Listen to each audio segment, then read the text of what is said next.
Good morning, dear students. I myself Andy Joshi, and today I am going to start your grammar portion. प्रिय छात्रों नमस्कार, मैं ND Joshi और आज मैं आपका ग्रामर पोर्शन स्टार्ट करने जा रहा हूं। And the first topic is the sentences, और जो पहला टॉपिक है वो है सेंटेंसेस। सेंटेंस की जो परिभाषा है, the definition of the sentence is a group of words which gives a complete meaning, it is called sentence. शब्दों का एक ऐसा समूह जो पूर्ण अर्थ देता है वो सेंटेंस कहलाता है। A group of words which gives a complete meaning, it is called sentence. शब्दों का एक ऐसा समूह जो संपूर्ण अर्थ देता है, एक सार्थक अर्थ देता है, वो सेंटेंस कहलाता है।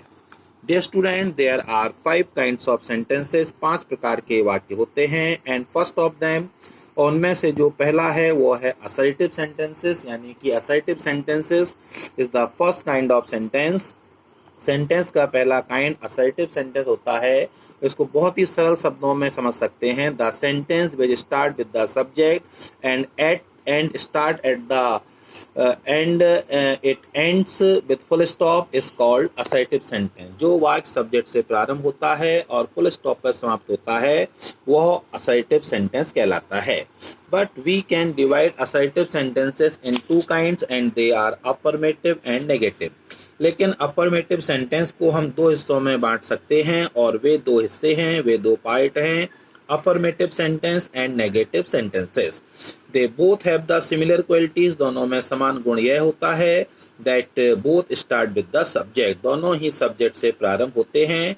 एंड उनमें जो अंतर होता है वो अंतर ये होता है, in affirmative sentence we accept a thing, in negative sentence we do not accept a thing। affirmative sentence में हम किसी बात को स्वीकार करते हैं और negative sentence में हम किसी बात को स्वीकार नहीं करते हैं। for example, this is a cow, this is not a cow, एक affirmative एक negative। he drinks hot milk, he does not drink hot milk। I bought this house last year, I did not buy this house last year। The train has arrived on the platform, the train has not arrived on the platform। do it, do not do it।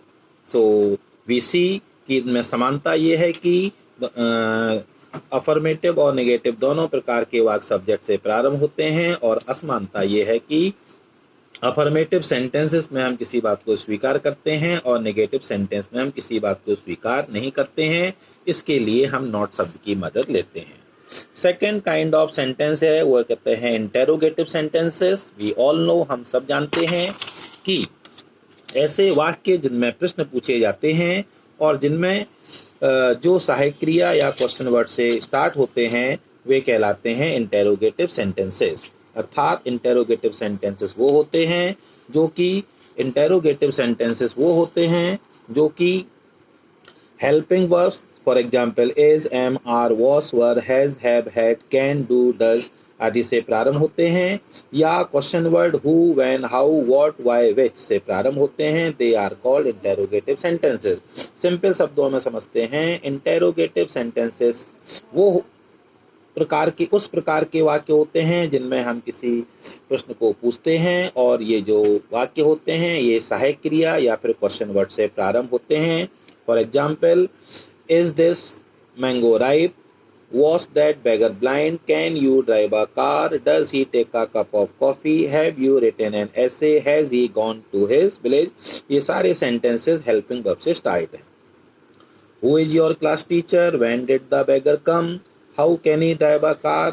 What does he take with breakfast? Why have you written it so dirty? Which is your class? So all these sentences start with question word।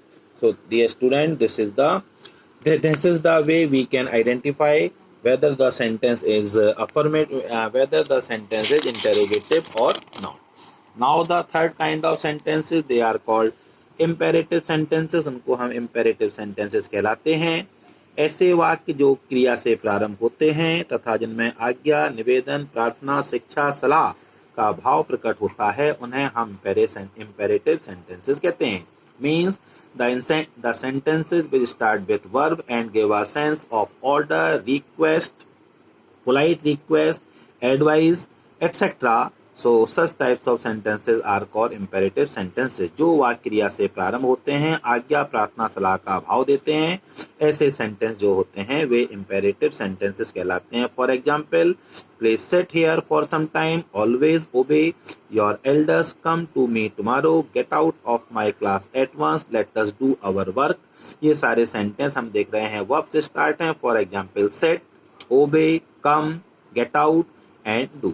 ये सारे sentence verb से start हैं, आज्ञा, प्रार्थना, सलाह का भाव दे रहे हैं, इसलिए ये सेंटेंस जो हैं हमारे इम्पेरेटिव सेंटेंसेस कहलाते हैं। Number 4 kind of sentences, they are called exclamatory sentences.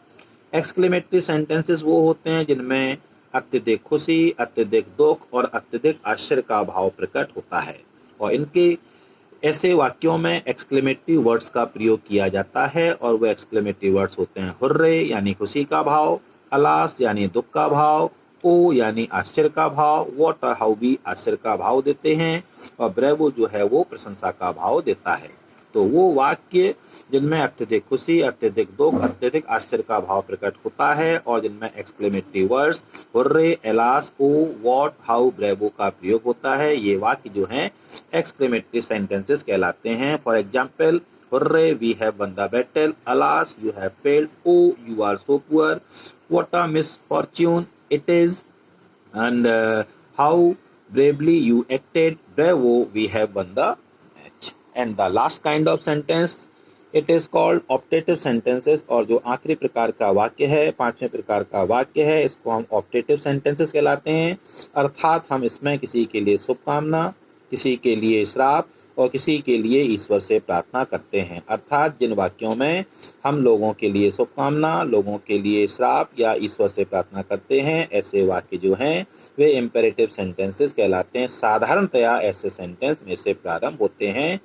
For example, may you be happy, तुम हमेशा खुश रहो, मे यू लिव लॉन्ग, तुम दीर्घायु हो, may you not get a happy life, आप प्रसन्न ना हो, एक प्रसन्न जीवन ना जिएं, इसमें श्राप का भाव है। मे गॉड हेल्प यू, ईश्वर आपकी मदद करे, ये जो सेंटेंस है ये इसमें हम किसी के लिए ईश्वर से प्रार्थना कर रहे हैं। तो dear student, this are all for all kinds of sentences. There are 5 kinds of sentences. First, assertive sentences. Second, interrogative sentences. Third, imperative sentences. Fourth, exclamatory sentences. And fifth, exclamatory sentences. I will give you an exercise, and there you will find that what kind of sentence is this. Have a nice day. Bye bye.